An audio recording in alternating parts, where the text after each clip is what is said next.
Bon les amis, voilà une courgette qui a poussé toute seule dans un tas de paille, il n'y a rien du tout.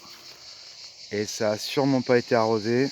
C'est pour vous montrer à quel point la semence est utile.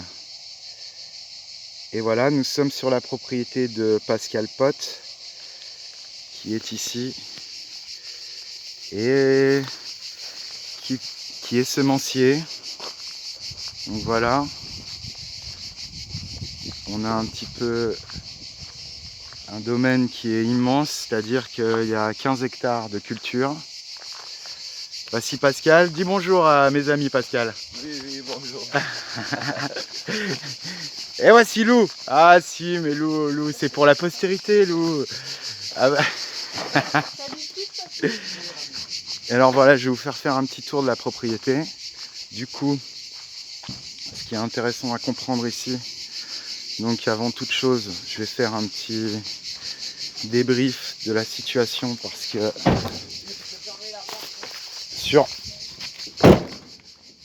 du coup, je vais être égal à moi-même. Je vais juste vous parler un petit peu de ce qui est bon, à savoir ici.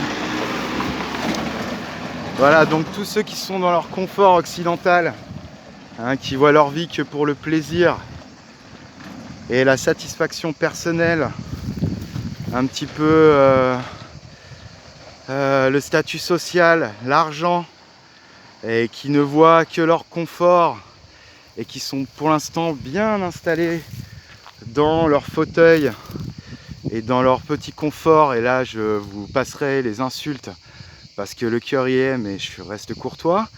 Voilà, je vais vous donner juste une indication de ce pourquoi Pascal fait des semences. Il y a 80% environ de la production agricole mondiale qui est gérée en termes de semences qui sont interdépendantes de deux choses, c'est de l'eau et du phosphate.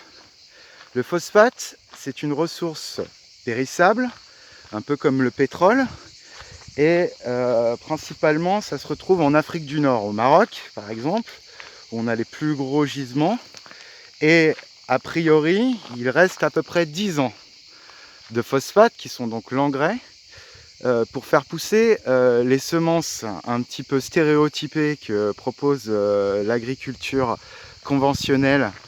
Et le jour où il n'y a plus de phosphate, on perd à peu près 70% de la production de toutes ces récoltes. Donc 70% de 80% des réserves mondiales, le désastre, c'est la famine dans le monde entier. Et ça, dans 10-15 ans maximum, on sera là-dedans. Donc d'où l'intérêt de faire des semences résistantes. Parce que Pascal ici fait des semences qui sont intelligentes. C'est-à-dire qu'il n'arrose pas ou très peu sa production, ses cultures. Savoir que quand même il les rend intelligentes à la saison de sécheresse et par la suite à la saison des pluies. Donc ces graines, ces semences sont résistantes à la fois à la sécheresse et au mildiou, à l'humidité. Particulièrement les tomates, parce qu'il a environ 150 variétés de tomates qu'il propose ici. Donc vraiment c'est très large en termes de panel de choix. Donc il a deux propriétés, une qui est ici à 400 mètres, on est un petit peu au nord-ouest de Montpellier et un peu dans les garrigues, on entend bien les cigales. Et voilà, donc là vraiment on a une type de semence. Et il y a une autre propriété qui est à 800 mètres d'altitude, à une trentaine de minutes d'ici, dans un autre contexte qui lui permet d'adapter en plus, bon c'est pour lui-même, pour la fraîcheur de vivre on va dire, mais aussi pour adapter d'autres semences. Donc voilà le principe. Jusqu'à maintenant j'étais sur des endroits où on faisait des sols vivants, on se consacrait essentiellement à l'entretien des sols pour produire de bonnes choses. Ici c'est le problème par l'autre bout, c'est la semence. Sachant que Pascal est complètement autonome en termes de sol, parce qu'il a sur ses 15 hectares, 5 hectares qui sont consacrés à de l'élevage, parce qu'il a des moutons, des chèvres, des poules, des vaches, des chevaux. Et tout ça, ça lui fait son fumier qu'il va pouvoir incorporer avec du BRF, c'est-à-dire du bois raméal fragmenté ou du broyat, pour pouvoir enrichir son sol. Et tous les ans, il apporte ça, ce qui apporte du carbone, plus exactement des hydrates de carbone, ce qui lui-même m'a précisé, parce que le carbone, ce qu'on dit plus généralement, c'est pas forcément ce qu'il faut, parce que le diamant, par exemple, c'est du carbone brut, mais ça fait pas pousser les plantes. Donc c'est les hydrates de carbone qu'il faut incorporer pour créer du mycélium, notamment dans le sol, qui est la base des champignons, et qui vont eux-mêmes pouvoir créer des mycorhizes, c'est-à-dire des manchons qui se relient aux racines des plantes et qui vont leur donner des nutriments, etc., etc.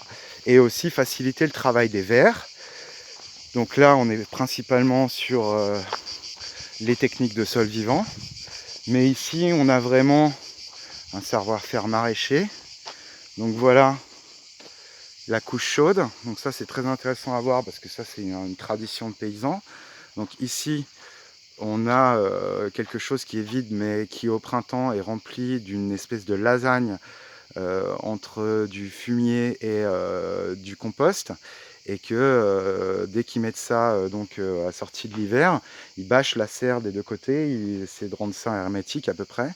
Et on est sur un contexte favorable pour les semis, c'est-à-dire que sur la couche chaude, on installe tous les semis qui vont être idéalement positionnés pour pouvoir se lever. Voilà un petit peu, parce qu'ici on fait aussi beaucoup de plants. Voilà. On voit Pascal toujours très attentif à ses plantes, l'amour des plantes. Quelque chose d'un peu mythique. Il m'a raconté que comme les plantes font tout pour plaire à leurs pollinisateurs et à leurs reproducteurs, savoir les insectes, les oiseaux, etc., ces plantes sont conscientes de lui faire plaisir. C'est-à-dire qu'elles ont compris que c'était lui qui les reproduisait et donc elles poussent pour lui faire plaisir. Je n'invente rien, c'est ce qu'il m'a dit.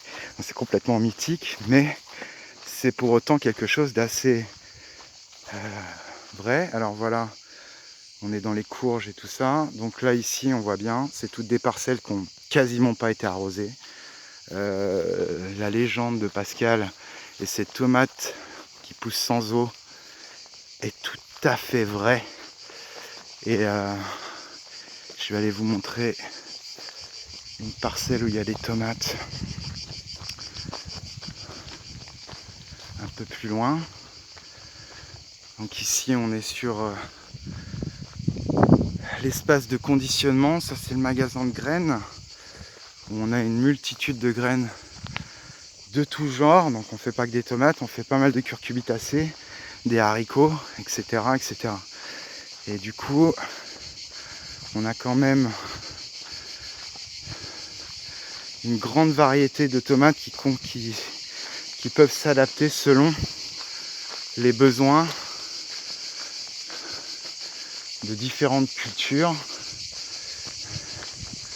On va monter par là.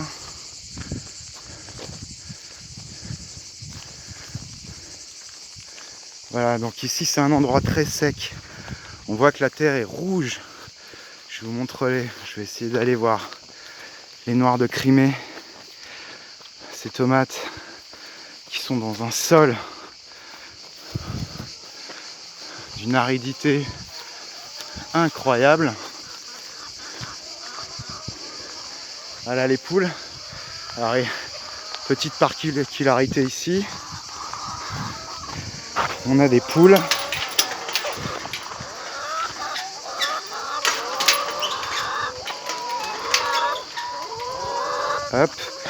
qui font des œufs bleus. Donc c'est assez hallucinant, mais on voit qu'il y a des œufs bleus. C'est très marrant. Voilà, merci les filles.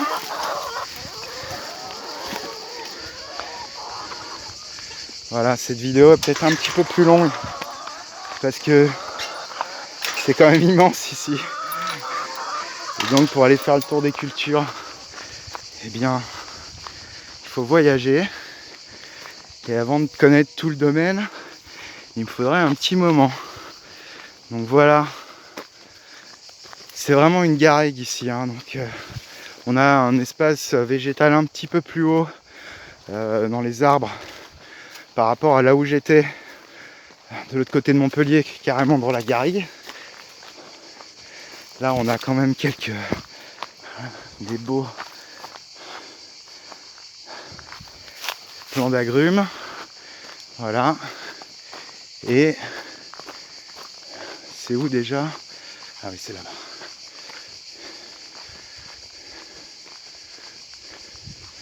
Donc voilà le domaine de Pascal. Donc je suis désolé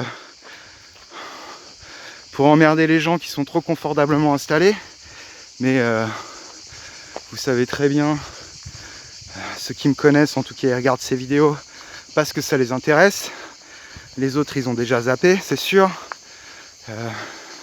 La reconnaissance n'est pas mon but. Et l'intérêt, c'est d'essayer d'œuvrer pour que les choses s'améliorent, ma foi, ce qui n'est pas gagné. Et donc, la plupart des gens que je vais voir matérialisent une forme d'état d'esprit avec les mains dans la terre, ce qui leur donne conscience. Bonjour Hilda. Tu sais où elles sont les tomates de Crimée? En bas, hein. On peut aller par là, non? On peut aller par là, je crois. On peut pas?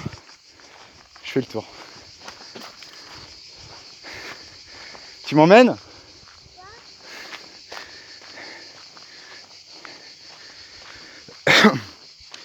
Donc oui, voilà, parce que il est quand même temps d'œuvrer. Je vous racontais l'histoire des phosphates. Et vous savez tous que c'est que une partie visible de l'iceberg et que il y a tellement de problèmes dans l'économie, dans